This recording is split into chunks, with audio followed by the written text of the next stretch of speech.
সালামু আলা সাইয়্যিদিল মুরসালিন ওয়া আলা আলিহি ওয়া সাহবিহি আজমাইন। আন্তর্জাতিক নারী দিবস 8ই মার্চ প্রতি বছর পালন হয়ে থাকে।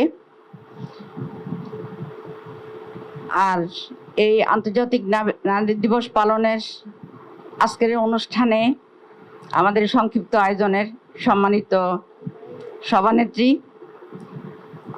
বক্তাবৃন্দ, সঞ্চালিকা এবং আমার উপস্থিত প্রাণপ্রিয় বোন এবং ভাইয়েরা, আসসালামু আলাইকুম ওয়া রাহমাতুল্লাহি ওয়া বারাকাতুহু। আমি পবিত্র কোরআনের সূরা নহলের 3টা আয়াত আপনাদের সামনে পেশ করতে চাচ্ছি। শুরুতেই বিসমিল্লাহির রহমানির রহিম। ওয়া ইযা বুশিরা আহাদুহুম বিল উনসা যাল্লা ওয়াজহুহু মাসওয়াদ্দা ওয়া হুয়া কাযিম।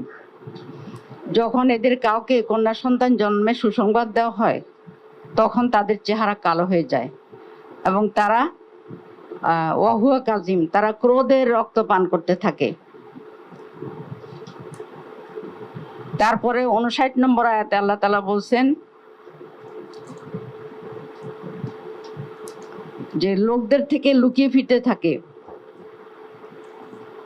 ইয়াতাওয়ারা মিনাল কাওমে মিন সুএ মা বুশিরা বি, যেই সুসংবাদ তাকে দেওয়া হয়েছে সেটাকে লুকানোর জন্য সে লোকজন থেকে পালাতে থাকে। আয়ুমসিকুহু আলা হুনে আম ইয়াদুসুহু ওয়াফিত তুরাবে আলা সা আমা ইয়াহকুমুন, যে আমি কি এই লজ্জায় মানে সহ্য করে আমি কি তাকে বাঁচিয়ে রাখবো, নাকি আমি তাকে মাটির নিচে পুঁতে ফেলবো? তখন আল্লাহ তাআলা বলছেন আলা আসা আমা ইয়াহকুমুন, দেখো তারা কত খারাপ চিন্তা করছে, কত খারাপ কাজ তারা করছে। তারপরে আয়াতে আল্লাহ তাআলা বলছেন লিল্লাযিনা লা ইউমিনুনা বিল আখিরা, এরা হলো সেই সব লোক যারা আখিরাতে বিশ্বাস করে না। মাসালুস সুএ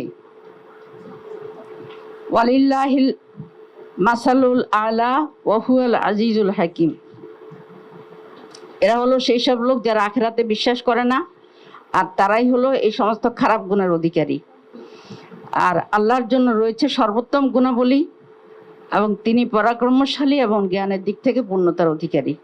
প্রিয় বোনেরা, এই আয়াতগুলো থেকে জাহেলিয়াতের যুগে যে নারী নির্যাতন এবং নারীদেরকে, শিশু সন্তানকে জীবন্ত কবরে পতিত করার যে ঘটনা অত্যন্ত মর্মান্তিকভাবে পবিত্র কোরআনে এটাকে বর্ণনা করা হয়েছে। আর সেই পরিবেশটা আজকের জাহেলিয়াতেও দেখা যাচ্ছে। কিন্তু আল্লাহ তাআলা নারীদেরকে কি জন্য সৃষ্টি করেছেন? আমরা কি নারীবিহীন পৃথিবী কল্পনা করতে পারি? পারি না। পুরুষবিহীন পৃথিবী কি কল্পনা করা যায়? তাও না। তাহলে নারী পুরুষের সম্মিলিত জীবনই হলো মানব জীবন এবং সম্মিলিত সমাজই হলো মানব সমাজ। আর আল্লাহ তাআলা প্রথমে কিন্তু একজন পুরুষ সৃষ্টি করেছিলেন, কিন্তু তারই প্রয়োজনে, তারই মানসিক প্রশান্তির জন্য, তারই প্রয়োজনে আল্লাহ তাআলা তার থেকেই তার নারীকে সৃষ্টি করেছেন। সুবহানাল্লাহ। এইভাবে পরস্পরের প্রয়োজনেই পরস্পর আছে। তো আমরা পবিত্র কোরআনের সূরা বাকারাতে দেখি যে মানব সৃষ্টির ইতিহাস সম্পর্কে আল্লাহ তাআলা বলেন যে আদম এবং তার স্ত্রীকে যখন জ্ঞানের মাহাত্ম্যে তারা শ্রেষ্ঠ হলেন তখন তাদেরকে সিজদা করার জন্য সমস্ত ফেরেশতাদেরকে হুকুম দেওয়া হলো। ফেরেশতারা সবাই সিজদা করলো, কিন্তু ইবলিস সিজদা করলো না, আর সেই জন্যই সে হয়ে গেল অভিশপ্ত। তো এখানে গন্ধম ফল খাওয়া, অর্থাৎ আল্লাহ তাআলা এরপরে এই পরীক্ষার পরে আদম আলাইহিস সালাম এবং মা হাওয়াকে রাখলেন জান্নাতে এবং বললেন যে তোমরা তো দেখলে যে তোমাদের কে দুশমন এবং কত বড় দুশমন তোমরা দেখতে পেলে, কাজেই তোমরা সাবধান থাকবা। ও যেন তোমাদেরকে জান্নাত থেকে বের করে দিতে না পারে, ও যেন, আর তাহলে তোমরা ক্ষুধায় কষ্ট পাবা, রোদে কষ্ট পাবা এবং সব ধরনের কষ্টই তোমরা পাবা। তারপরে আল্লাহ তাআলা বললেন যে জান্নাতের সমস্ত জায়গায় তোমরা ঘুরতে পারো, সব ফল তোমরা খেতে পারো, কিন্তু এই গাছটার কাছে যাবা না, তাহলে তোমরা কিন্তু নিজের উপরে জুলুম করে ফেলবা। তারা সাবধানে চলছে। এরপরে এক সময় দেখা গেল শয়তান ভিন্ন রূপ নিয়ে, খুবই ভালো চেহারা, ভালো রূপ নিয়ে হাজির হলো এবং বলল যে তোমাদেরকে আল্লাহ তাআলা কেন নিষেধ করছে জানো? নিষেধ করছে তোমরা যেন মানে তোমরা যেন চিরন্তন জীবন লাভ করতে না পারো, সেই জন্যই তোমাদেরকে এই গাছের কাছে যেতে নিষেধ করেছে। তো এই যে চিরন্তন জীবন লাভের যে আকাঙ্ক্ষা মানুষের, এই আকাঙ্ক্ষা থেকেই শেষ পর্যন্ত ক্রমে ক্রমে ইবলিস তাদেরকে কি করলো? ইবলিস তাদেরকে তাদের প্রতিজ্ঞা থেকে সরায় নিল। তারা যে চিন্তা করছিল যে আল্লাহর নির্দেশ তারা কখনোই অমান্য করবে না, সেটা থেকে তাদেরকে সরায় নিল। এই জন্য মানুষের নাম হলো ইনসান, অর্থাৎ ভুলমনা। তো প্রিয় বোনেরা, আমরা ইসলাম ছাড়া অন্যান্য ধর্মে আমরা দেখি যে নারীকে এই গন্ধম ফল খাওয়ানোর জন্য মানে নারীকেই দায়ী করা হয়, অথচ কোরআনে বলছে কিন্তু তারা দুইজনে এই ফল খেলো। কে কাকে দিছে এটা বলেন নাই, বলেছে তারা দুইজনে এই অপরাধটা করেছে। কাজেই ইসলাম প্রথম নারীকে এই অপবাদ থেকে মুক্তি দিয়েছে, 1 নম্বর। 2 নম্বর হলো নারীদেরকে আল্লাহ রাব্বুল আলামিন মর্যাদা দিয়েছেন মা হিসাবে। আমরা আজকের আলোচনার মধ্যে এটা স্পষ্ট জানতে পেরেছি। মর্যাদা দিয়েছেন স্ত্রী হিসাবে, মর্যাদা দিয়েছেন কন্যা হিসাবে, এবং সমাজের বলিষ্ঠ উল্লেখযোগ্য অংশ হিসাবে, মানে 2টো পার্টের একটা পার্ট হিসাবে উল্লেখ করা হয়েছে। কিন্তু আজকে কেন আমরা নারীদের সে মর্যাদা দেখতে পাচ্ছি না? এর কারণই হচ্ছে আসলে আল্লাহর বিধান অনুপস্থিত, আল্লাহর আইন অনুপস্থিত। আল্লাহর আইনে যে শাস্তি নির্ধারণ করা হয়েছে, সেই শাস্তি যদি আসলে কার্যকর করা না হয়, তাহলে আল্লাহ তাআলা বলছেন যে হে জ্ঞানীগণ, এই কিসাসের মধ্যেই তোমাদের জীবন নিহিত।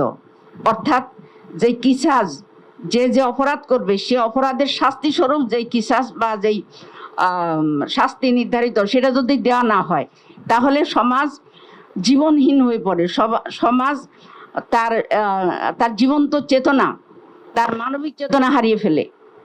এই কারণেই অবশ্যই আমাদেরকে যে সমস্ত হত্যাকাণ্ড ঘটছে, সেই হত্যাকাণ্ডের তাৎক্ষণিক বিচার সম্পন্ন করতে হবে। আমরা দেখতে পাচ্ছি ব্রিটিশ আমলের আজ থেকে 100 বছর আগের আইন আমাদের দেশে চলছে। এখন পর্যন্ত আইনের কোনো পরিবর্তন হয় নাই। সরকারের পর সরকার আসে, মাস যায়, বছর যায়, যুগ যায়, শতাব্দীর কাছাকাছি হয়ে গেছে, এখন পর্যন্ত আমাদের আইনের কোনো পরিবর্তন হয়নি। দেখা যাচ্ছে যে এই শত না হাজার হাজার মামলার জট। কেন?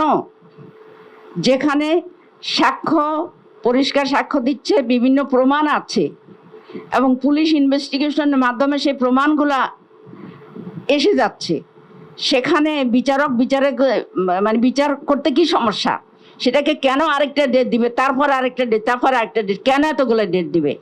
আপনারা জানেন যে এই সাগররুনি হত্যার 160টা মনে হয় ডেট দেওয়া হয়ে গেছে, কিন্তু এখন পর্যন্ত এই 2জন সাংবাদিক, এই 2জন মানে প্রতিভাময় সাংবাদিকের হত্যার কোনো বিচার হয়নি। তো যারা হত্যা করেছিল বা করাইছিল তারা তো এখন নাই, তারা তো এখন ক্ষমতায় নাই, কিন্তু কোন অদৃশ্য শক্তি বলে এখনো তাদের এই হত্যার বিচারটা করা হচ্ছে না। তারপরে যে শিশুগুলা নিহত হচ্ছে, এই রমজান মাসেই শিশুগুলা নিহত হয়েছে, এবং আমাদের যে বিশ্ববিদ্যালয়ের শিক্ষিকা আসমা নিহত হয়েছেন, এগুলার ব্যাপারে কেন কোনো আইন প্রয়োগ করা হচ্ছে না? কেন কোনো কথা বলা হচ্ছে না? আসলে মানুষের সমাজে তারা আইন হাতে তুলে নেবে, এটা কোনো ডিসিপ্লিন মানুষ চায় না। কিন্তু যখন মানুষের দিক মানে পেট দেয়ালে ঠেকে যায় তখন অবশ্যই তাকে এই নিয়ে আগায় আসতে হয়। তো 24-এর বিপ্লবে আমরা দেখেছি সমস্ত অন্যায় অনাচার, সমস্ত বৈষম্যের বিরুদ্ধে বিদ্রোহটা হয়েছিল, বিপ্লবটা হয়েছিল। তো কাজেই সেই বিপ্লবী চেতনা আজকে যারা ধারণ করেছে তাদেরকে অবশ্যই এ বিচার চাইতে হবে এবং এই বিচারের জন্য শক্ত পদক্ষেপ নিতে হবে, যাতে করে এই বিচারটা দ্রুত হয় এবং অপরাধীদের মনে যেন এই ধারণা জন্মে যে আমি এই অপরাধ ঘটায়ে আমি মুক্তি পাবো না, আমি বাঁচবো না। তারা তো বেঁচে থাকার জন্য এগুলো করে, সুখে থাকার জন্য এগুলো করে।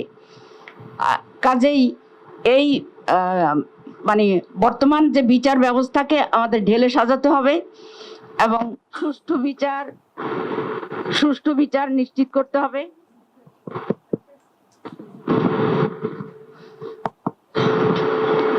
সুষ্ঠু বিচার নিশ্চিত করতে হবে আর দ্রুত বিচার নিশ্চিত করতে হবে। দ্রুত বিচার আইনেও যে আইনে যে ইয়েটা হলো, রায়টা হলো, সেটাও কেন ঝুলে থাকলো? দ্রুত বিচার মানেই তো দ্রুত বিচার, অর্থাৎ তাৎক্ষণিক বিচার। তাৎক্ষণিক বিচার করে যদি মোবাইল কোর্টের মাধ্যমে রায় দিয়ে তাকে যদি জেলে ভরা যায়, তাহলে মোবাইল কোর্টের মাধ্যমে বা এই ধরনের দ্রুত বিচার আইনের রায় দিয়ে কেন তার ফাঁসি কার্যকর করা যাবে না? তো একজন অপরাধীকে যদি ছাড় দেওয়া হয় তাহলে আরো শত অপরাধী তৈরি হয়, আর একজন অপরাধী যদি শাস্তি পায়, যথার্থ শাস্তি পায়, তাৎক্ষণিক শাস্তি পায়, তাহলে আরো শত অপরাধী কিন্তু চুপসে যায়।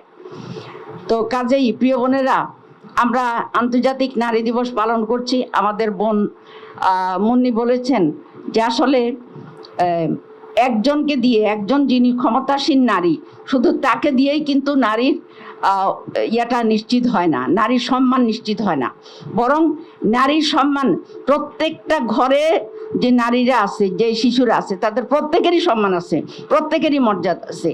এই প্রত্যেকের সম্মান মর্যাদা রক্ষা করার জন্য আমাদেরকে এগিয়ে আসতে হবে, আমাদের ভাইদেরকে এগিয়ে আসতে হবে।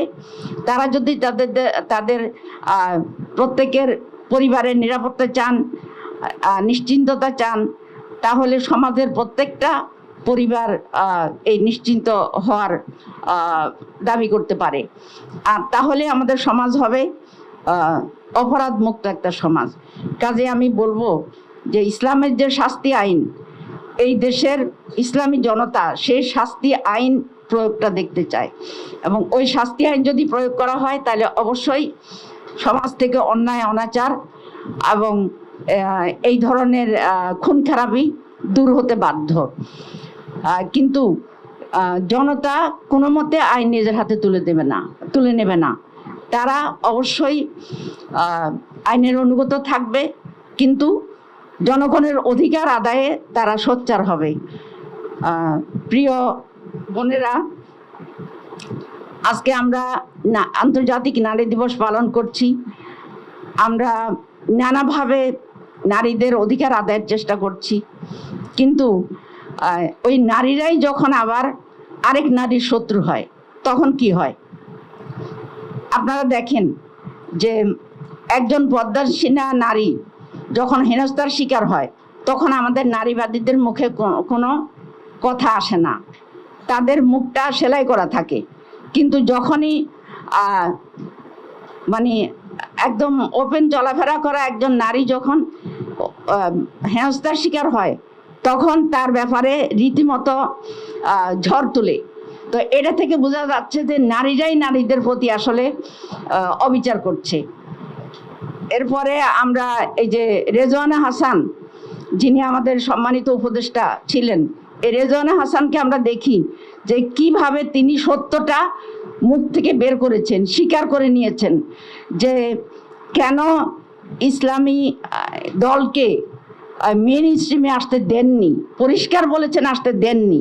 আর সেটার বিচার চেয়েছেন আমাদের জামাতে ইসলামের অ্যাসিস্ট্যান্ট সেক্রেটারি, জামাতে ইসলামের নায়েবে আমির সৈয়দ আবদুল্লাহ তাহের। এখন এটা নিয়েও কথা হচ্ছে কেন রেজওয়ানা হাসানের বিচার চাইছে, তাহলে কার বিচার চাইবে? রেজওয়ানা হাসানের বিচার, যিনি অন্যায় করেছেন, স্বীকার করেছেন, অবশ্যই তাকে বিচারের মুখোমুখি হতে হবে কেন এই কাজটা ওনারা করেছেন, তাই না? উনি নারী না পুরুষ এটা তো দেখার বিষয় না, দেখার বিষয় হলো তিনি একজন মানুষ এবং তিনি যে পদে থেকে সে পদের তিনি অবমাননা করেছেন, এবং তার সাথে আরো কারা কারা যুক্ত আছে এই জিনিসটাও দেখার বিষয়। এই জন্য আমি আশা করব যে আমরা প্রত্যেকে ন্যায় বিচারের প্রত্যাশী, আমরা ন্যায় বিচার পাবো এবং জনগণের প্রত্যাশা হলো এই ন্যায় বিচার। আর এই জন্য কোনো নারী যদি পুরুষের বিরুদ্ধে সহিংসতা করে, তা মানে কোনো পুরুষ যদি নারীর বিরুদ্ধে সহিংসতা করে, তাহলে সেই পুরুষকে অবশ্যই বিচারের আওতায় আনতে হবে এবং প্রকাশ্যে তার শাস্তি কার্যকর করতে হবে। আর কোনো নারী যদি হেনস্থা করে কোনো পুরুষকে, কোনো নারী যদি নির্যাতন করে পুরুষকে, তাহলে সেটার কি বিচার হবে না? পুরুষও তো মানুষ। কাজেই আমরা প্রত্যেকেই ন্যায় বিচার চাই, প্রত্যেকের ব্যাপারেই আমাদের এই কথা প্রযোজ্য। তো কাজেই প্রিয় বোনেরা, আল্লাহ তাআলা আমাদেরকে যে অধিকার দিয়েছেন সে অধিকারটা আসুন আমরা আদায় করার চেষ্টা করি এবং আমাদের সমাজ থেকে যাবতীয় অন্যায় অনাচার এগুলা দূর করার জন্য আমরা পদক্ষেপ নেই। আর নিজেদের ঘর থেকে আমরা এটা শুরু করি। আমাদের শিশুদেরকে আমরা যত্ন করে লালন করি এবং যেখানে কোনো আমাদের শিশুরা নিরাপত্তা না পায় আমরা সেখানে যাব না। অনেক সময় দেখা যায় যে মায়েরা মেয়েদেরকে, বাচ্চা তো ঠিক আছে যাক, অমুকের সাথে যাক, ছেড়ে দেয়, কিন্তু এটা আসলেই মায়েদের আমি বলবো সচেতনতার অভাব না, নির্বুদ্ধিতা। আরেকটা বিষয় হচ্ছে যে আমাদের মেয়েরা যখন বড় হয় তখন স্বাভাবিকভাবে মেয়েদের একটা স্বাতন্ত্র্য তৈরি হয়।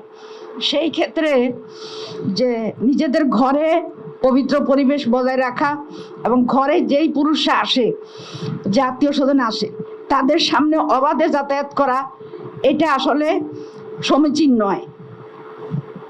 এর ফলে কখন কার মনে কি ধারণার উদয় হয় কেউ বলতে পারে না। এই জন্যই আল্লাহ তাআলা পবিত্র কোরআনে সূরা আহজাবে বলেছেন যে তোমরা যখন কোনো কিছু চাও মুমিন নারীদের কাছ থেকে অথবা উম্মুল মুমিনিনদের কাছ থেকে, তোমরা পর্দার আড়াল থেকে চাও। এইভাবে ইসলাম কিন্তু পর্দার একটা বাঁধন দিয়েছে। এই জন্য দিয়েছে যে এটার মাধ্যমে নারীদের নারীত্ব রক্ষা হবে, তার স্বকীয়তা রক্ষা হবে এবং পুরুষদের উভয়েরই পবিত্রতা রক্ষা হবে। তো এই পবিত্রতা রক্ষার ব্যাপারে কিন্তু আমরা অসচেতন। আরেকটা বিষয় আমি বলবো যে ঘরে ড্রয়িং রুম থাকে, বেডরুম থাকে, থাকে রান্নাঘর, কিন্তু আত্মীয়তার সুবাদে অথবা ইয়ে করছে আর কি, এই যে বন্ধুত্বের সুবাদে দেখা গেল যে ভাবি ভাবি বলতে বলতে রান্নাঘরে ঢুকে যায়, বলতে বলতে বেডরুমে ঢুকে যায়। তাহলে এই জিনিসটা কিভাবে এখানে নারীদের স্বকীয়তা রক্ষা হবে? তাদের একটা পরিবারে যদি যে এই পরিবেশ যদি না থাকে, সেখানে ড্রয়িং রুমটা আছে হলো গেস্টদের বসার জন্য, যিনি আসবেন তিনি সেখানে বসবেন।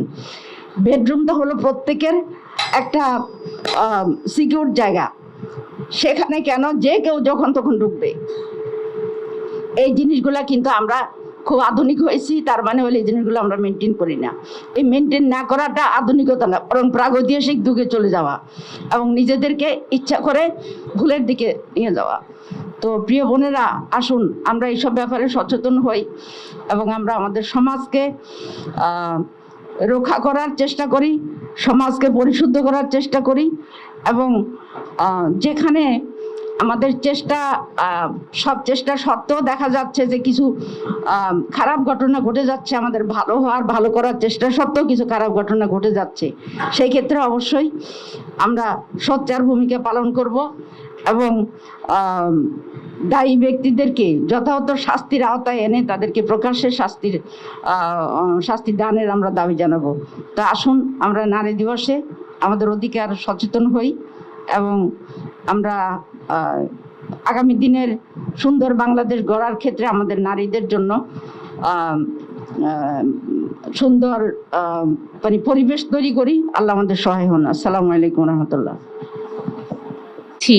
এমন একটি সময়ে সময়টি কিন্তু খুবই পবিত্র একটি সময়, পবিত্র রমাদান মাস। কিন্তু দুঃখজনক বিষয় হচ্ছে আমাদের সমাজ, মুসলিম সমাজে আমরা আমাদের নৈতিকতার এতটা নিম্ন পর্যায়ে পৌঁছে গেছি যে রমাদান মাসে কিন্তু এই যে নারীর উপর সহিংসতা, নারীর উপর যে নির্যাতন, নারী এবং শিশুর প্রতি যে আহ, আহ, সমাজের সর্বোচ্চ থেকে নিম্ন স্তর পর্যন্ত তাদের উপর একের পর এক হামলা হচ্ছে, এগুলো আসলে আমাদের প্রশ্ন এসে যায় যে আমরা কি কোনো মুসলিম সমাজে আছি, বা আমরা কি রমাদান মাসে অবস্থান করছি? আমরা একটি বছর থেকে আরেকটি বছর ঘুরে আসে, আমরা নারীর মর্যাদা নিয়ে কথা বলি, নারীর অধিকার নিয়ে কথা বলি, কিন্তু বছর ঘুরে দিনটি যখন চলে যায় তখন যেন আমাদের মাঝ থেকে আবারও নারীর অবস্থান থেকে আমরা নারীর মর্যাদাজনক অবস্থান, নারীর যথার্থ প্রতিস্থাপন সমাজে, সেগুলো যেন আমরা ভুলে যাই। আজকে আমরা যে বিষয়টি আলোচনায় আনবো সেটা হচ্ছে মর্যাদা, নারীর মর্যাদা। আসলে নারীর মর্যাদা বলতে আমরা কি বুঝবো? সাধারণত আমরা বুঝবো সেটা হচ্ছে যে নারীর প্রাপ্য এবং পাওনা, অর্থাৎ নারীর যে অধিকার রয়েছে, নারীর কর্তব্যের সঠিক বিশ্লেষণ, সামাজিক জীবনে তার যথার্থ মূল্যায়ন হচ্ছে কিনা, এটাই কিন্তু আসলে মর্যাদাজনক একটা অবস্থান আমরা বুঝে থাকবো। অর্থাৎ নারীর যথার্থ মূল্যায়ন হচ্ছে কিনা, নারীর অধিকার পারিবারিক, সামাজিক, রাজনৈতিক, অর্থনৈতিক, জাতীয় এবং আন্তর্জাতিক সকল ক্ষেত্রে সমানভাবে মূল্যায়ন করা, এটা আসলে আমাদের সমাজে কতটা আছে, এটা আজকে সবার কাছেই বিষয়টা প্রশ্নবোধক হয়ে দাঁড়িয়েছে। উপস্থিত প্রিয় সুধী, আমরা যদি চিন্তা করি আমাদের সামনে এই যে একটার পর একটা ঘটনা ঘটে গেল, নারী এবং শিশু, নির্বাচন পূর্বে নারীর উপর যে সহিংসতা হয়েছে, নির্বাচন পরবর্তী সময়ে একটা দল বিজয় লাভ করেছে, এখানে তো একটা সুস্থি এবং শান্তির একটা পরিবেশ বিরাজ করার কথা ছিল, কিন্তু বাস্তবে কি আমরা কি দেখতে পেয়েছি? আমরা সেটা দেখতে পাইনি। নির্বাচন হয়েছে 24-এর গণ আন্দোলনের ফলশ্রুতিতে। আমরা দেখেছি যে এই যে জুলাই সনদের উপর ভিত্তি করে কিন্তু নির্বাচনটা হয়েছে, কিন্তু নির্বাচনে ক্ষমতা এসে আমরা জুলাই সনদকে অস্বীকার করে বসেছি। যেই পাটাতনের উপর আমি দাঁড়িয়ে আছি সেটাকে অস্বীকার করা, সেটা তো আমারই আত্মঘাতী একটা অবস্থানের সামিল, তাই না? আত্মঘাতী পদক্ষেপ। তো আমরা আশা করব এই নারী আন্তর্জাতিক নারী দিবস উপলক্ষে আলোচনার ক্ষেত্রে, কারণ নারীর আলোচনা থেকে এটা বাইরে নয়, জুলাই সনদের যে কতগুলো কন্ডিশন ছিল, শর্ত ছিল, সেগুলোর সাথে কিন্তু প্রায় 30টার বেশি দল একমত হয়েই কিন্তু আমরা জুলাই সনদ স্বাক্ষর করেছি, এবং সেটা জাতীয় মতামতের প্রকাশ ঘটেছে। 68% মতামত এখানে এসেছে, তাই না? অর্থাৎ অধিকাংশ জনতা জুলাই সনদের পক্ষে মত দিয়েছে। তাহলে এটা বাস্তবায়নের ক্ষেত্রে এত গড়িমসি কেন? এখানে কিন্তু নারীর অধিকার, মর্যাদা, মূল্যায়নের অনেকগুলো পয়েন্টস আছে আমরা জানি। একটা নারীর ক্ষমতার ভারসাম্য নিয়ে আসা, নারীদেরকে যথাযথভাবে ইলেক্টেড করে তাদেরকে নিয়ে আসা, সংসদে জনগণের প্রতিনিধি করে নিয়ে আসা, নারীর আসনগুলোকে গ্রাজুয়ালি বাড়ানো, হ্যাঁ, যেটা আমরা জানি মিনিমাম 5% এবং 30% পর্যায়ে নিয়ে আসা, এগুলো কিন্তু জুলাই সনদের অনেকগুলো অন্যতম কন্ডিশনের মধ্যে এগুলো আছে। তো এই যে জুলাই সনদকে অস্বীকার করা মানে কিন্তু নারীর মর্যাদাজনক অবস্থায় নিয়ে যাওয়ার ক্ষেত্রে একটা ব্যারিয়ার তৈরি করা। উপস্থিত প্রিয় সুধী এবং সাংবাদিক ভাইয়েরা, যে বিষয়টা বলা দরকার সেটা হচ্ছে যে নারীর যে অবস্থান আজকের সমাজে, নারীর মর্যাদা তো দূরের কথা, নারীর যে সিকিউরিটি, নারীর যে সোশ্যাল সিকিউরিটি, নিরাপত্তা পাওয়ার অধিকার, এটা আমাদের জানি এভরি সিটিজেন আর ইকুয়াল বিফোর ল আমাদের কনস্টিটিউশনে আছে। প্রত্যেক নারী এবং পুরুষ সমাজে যা সিটিজেন আছে তাদের সবার কিন্তু নিরাপত্তা পাওয়ার অধিকার আছে, আইনগত তাদের পদক্ষেপ নেওয়ার অধিকার আছে। আমরা নির্বাচন পূর্ববর্তী এবং নির্বাচন পরবর্তী অবস্থানগুলো আমরা দেখতে পাচ্ছি যে নির্বাচনের পূর্বে আমরা দেখেছি যারা নমিনি হিসেবে দাঁড়িয়েছে তাদের উপর পর্যন্ত ফিজিক্যাল আঘাত করা হয়েছে প্রকাশ্য রাজপথে। এটা কি বিশ্বাসযোগ্য একটি সমাজ, সভ্য সমাজে আমরা বসবাস করছি? আমরা দেখেছি নারীকে প্রকাশ্যে তাদের পেটিকোট খুলে নেওয়ার হুমকি দেওয়া হয়েছিল সেই সময়। আজকে তারাই কিন্তু ক্ষমতায় এসেছে, যার কারণে আমরা দেখেছি যে সুস্থিজনক একটা পরিবেশের পরিবর্তে আমাদের সমাজে এমন একটা অবস্থা তৈরি হয়েছে যে শিশুগুলো পর্যন্ত নিরাপদ না। এই যে তাহিয়া হত্যা হলো, নরসিংদীর যে মেয়েটিকে তার বাবার তাকে গণধর্ষণ করার পরে তাকে সালিশ এখানে পলিটিক্যাল সালিশকৃত হওয়ার কথা ছিল না। আসলে এই যে জনগণের সচেতনতার অভাব, এটা আইনগত পদক্ষেপ না হয়ে পলিটিক্যাল একটা সালিশ বসা হয়েছিল এবং সেখানে আমরা দেখেছি কেন মেয়েটির কর্তৃপক্ষ মেনে নেয়নি। সে কারণে মেয়েটিকে নিরাপদ পরিবেশে নিয়ে যাওয়ার জন্য যখন বাবা তাকে নিয়ে যাওয়া হচ্ছিল তখন তার কাছ থেকে ছিনিয়ে নেওয়া হলো মেয়েটিকে এবং সেই মেয়েটিকে হত্যা পরের দিন পাওয়া গেলে একটি ক্ষেতের মধ্যে তাকে ফেলে রাখা হয়েছে। এরকম ঘটনা আমরা ঝিনেতাতে দেখেছি। সেম ঘটনা দাদিকে কি করেছে, দাদিকে হত্যা করে মেয়েটিকে ছিনিয়ে নিয়ে গণধর্ষণ করে তাকে মৃত হিসেবে ফেলে রাখা হয়েছে। আমরা দেখেছি ঢাকা শহরে একটি মেয়েকে, ছাত্রীকে, সম্ভবত জিগাতলাতে একটা মেয়েকে, অষ্টম শ্রেণীর ছাত্রী, বিন্নি মেয়েটির নাম, বিনতি না বিন্নি হবে, শারমিন বিনতি, তাকে বাসার সামনে কুপিয়ে, তার বাড়ির সামনে কুপিয়ে গিয়েছে। এটা কি কোনো সভ্য সমাজের কথা? তাহলে আমি কি আমার বাড়ির মধ্যে, বাড়ির সামনে, আমার দূরে যাওয়া তো দূরের কথা, সেখানে কিন্তু নিরাপত্তা নেই। তাহলে নারীর মর্যাদা কোথায়? অথচ আমরা জানি নারীর মর্যাদা, নারীর অধিকার প্রতিষ্ঠার জন্য এই যে সংগ্রাম চলেছে, নারী অধিকার আন্দোলন আমরা দেখেছি 1857 থেকে শুরু হয়েছে। আজকে জাতিসংঘ যে আন্তর্জাতিক দিবস ঘোষণা করেছে, নারী দিবস, সেটা পালন করছি আমরা, কিন্তু তার পেছনের ছায়া, সেই বাতির নিচে অন্ধকার আমরা দেখতে পাচ্ছি। অন্ধকার একটি জগৎ তৈরি হয়েছে। এটা এই যে পশুত্বের সমাজ তৈরি হয়েছে, এটা কি একদিনে হয়েছে? একদিনে হয় নাই। বিগত যে 15 বছরের শাসন, দুঃশাসন, স্বৈরাচার যে ব্যবস্থা, সেই স্বৈরাচার ব্যবস্থার ফলশ্রুতি আমরা দেখেছি শিক্ষা প্রতিষ্ঠানগুলোতে যে অনৈতিকতার যে সিলেবাস সেখানে সংযোজন করা হয়েছিল, সেগুলোর ফলশ্রুতি কিন্তু সবকিছু মিলে আজকে এই সমাজটা এতটা অনিরাপদ হয়ে গেছে, যেখানে একটা শিশু 4 বছরের যে তাহিয়াকে কিভাবে হত্যা করে সেখানে সেফটি ট্যাঙ্কি, তার সেই লিফটের নিচের ট্যাঙ্কির মধ্যে ফেলে রাখা হয়েছে। এবং যখন সে মামলা দিতে গিয়েছে, তার পরিবার বলা হয়েছে মাইনা নেন, ঘটনাটাকে মেনে নেওয়ার কথা বলা হচ্ছে। তাহলে কোথায় আমাদের প্রশাসন, কোথায় আমাদের সমাজ? তো নারীর অবস্থান, আমরা একটা বিষয় আমি মনে করব, সচেতন যারা আছেন, আসলে একটা পোস্ট হোল্ড করার মধ্যে কিন্তু নারীর অধিকার মর্যাদা প্রতিষ্ঠিত হয় না। আমাদের সর্বোচ্চ জায়গায় তো আমাদের সর্বোচ্চ নারীরা ছিলেন, আমি আর নাম উল্লেখ করবো না। স্বৈরাচার আমলে আমরা কতটা দুঃশাসন দেখেছি। সুতরাং একটা পোস্ট হোল্ড করার মধ্যে নারীর মর্যাদা নয়। আমরা দেখেছি আমাদের সেই কুষ্টিয়া বিশ্ববিদ্যালয়, ইসলামিক বিশ্ববিদ্যালয়, সেখানে যে আসমা হত্যা হলো, আসমা সাদিয়া রুনা, সে head of the department, social welfare সমাজকর্ম ডিপার্টমেন্টের, সেখানে কিন্তু সে সর্বোচ্চ পোস্টে ছিলেন। সে নারী সততার সাথে, সে অনৈতিকতার সাথে, সেখানে অনৈতিকতা গ্রহণ করা হয়নি। সেখানে যে অর্থনৈতিক যোগ সাজস করা হয়েছিল, তার ডিপার্টমেন্টে টাকা পয়সা তসরুফ করা হয়েছিল, সেখানে উনি সাইন করেননি, সেটা ছিল তার অপরাধ। তাহলে নারী সততার সাথে তার দায়িত্ব পালন করবে, সে নিরাপদ পরিবেশকে আমরা দিতে পারছি? তার একটা পিয়ন সেখানে তাকে হত্যা করলো দিনে দুপুরে, রোজার দিনে। তাহলে সমাজটা কোথায় নিরাপদ? আমরা বলবো হয়তো তাহি একটা ছোট্ট মেয়ে, আমরা বলবো হয়তো নসিন্দির সেই আসমা মেয়েটি, আমেনা মেয়েটি একটা দরিদ্র ঘরের মেয়ে, কিন্তু আমাদের সর্বোচ্চ টপ লেভেলের নারীরাও কি আমরা নিরাপদ? তাহলে নিরাপত্তা কোথায়? প্রিয় বোনেরা, আপনারা জানেন, আমি একটা ডাটা আপনাদের সামনে তুলে ধরছি। 2025 সালে নারী শিশু নির্যাতনের যে মামলাগুলো আমরা দেখছি, যে মামলাগুলো যে করছে, প্রায় 2000-এর চেয়ে বেশি বেড়ে গিয়েছে 2025 সালে। 24 সাল থেকে, 24 সালে যেখানে ছিল 5566, সেখানে 2025 সালে হয়েছে 7068।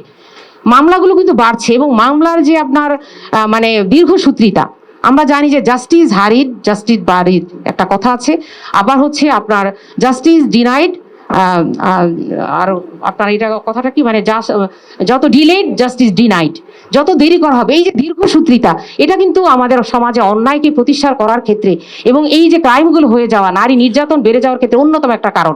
কারণ প্রতি বছর আমাদের মামলাগুলো বাড়ছে এবং দীর্ঘসূত্রিতা, কিন্তু এগুলো কিন্তু আসলে কি করা হচ্ছে না, সেগুলোর নিষ্পত্তির ব্যাপারে কোনো নজর দেওয়া হচ্ছে না। এই জন্য আমি আজকের এই নারী দিবসে যে বিষয়গুলো বলবো, সেটা হচ্ছে যে আমরা কিন্তু আইন দিয়ে আইন সংশোধন করেছি। আপনারা জানেন 2025 সালে ইন্টারিম গভর্নমেন্টে আসিয়া হত্যা হয়েছে, তাই না? সেখানে ধর্ষণ করে হত্যা করা হয়েছে এবং সেটার প্রেক্ষাপটে আইনকে সংশোধন করা হয়েছে অধ্যাদেশ জারি করে। এই আপনার 5 বছরে 2বার অধ্যাদেশ জারি করে আইন সংশোধন করা হয়েছে, সর্বোচ্চ মৃত্যুদণ্ড করা হয়েছে। কিন্তু আমরা কি এর কোনো ফলস্বরূপ সমাজে কোনো বিচার ব্যবস্থাকে আমরা দেখতে পাচ্ছি যে যথাযথ এর ইমপ্লিমেন্টেশন হয়েছে?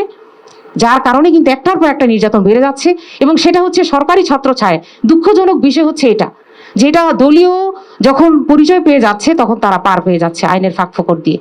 এই জন্য আমি আজকে বলবো যে আমাদের সমাজ সচেতনতা দরকার। শুধুমাত্র রাষ্ট্রীয়, অবশ্যই শুধু এককভাবে নারীদের পক্ষে সোচ্চার হয়ে এই প্রতিরোধ করা সম্ভব নয়। তবে আমাদের নারী সমাজকে সচেতন হতে হবে।